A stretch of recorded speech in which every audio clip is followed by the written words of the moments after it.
There's something involved that's outlandish that they keep a secret. That's always been the case with secret societies. I mean, that's the whole eyes wide shut thing.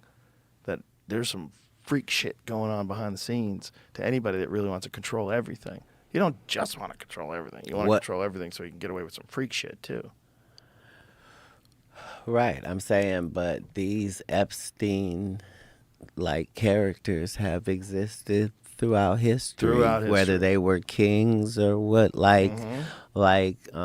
Human beings are human beings universally. So everybody is a supplier. Epstein, Weinstein, like these guys knew what these extremists liked and provided it, and provided the way for you to to have $1 billion and not create a fantasy island type environment has not existed throughout history. Right. Right. Right. And there's always been those people can only kind of interact with those kind of people.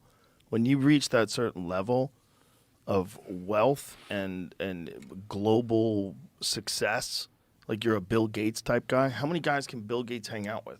Bill Gates can't just go bowl and join the bowling team and make friends with the other bowlers. It's too weird. He's got to hang out with his kind. And the more you do that, the less you are in touch with what makes sense to say.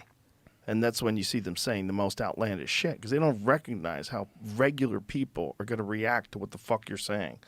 You know, what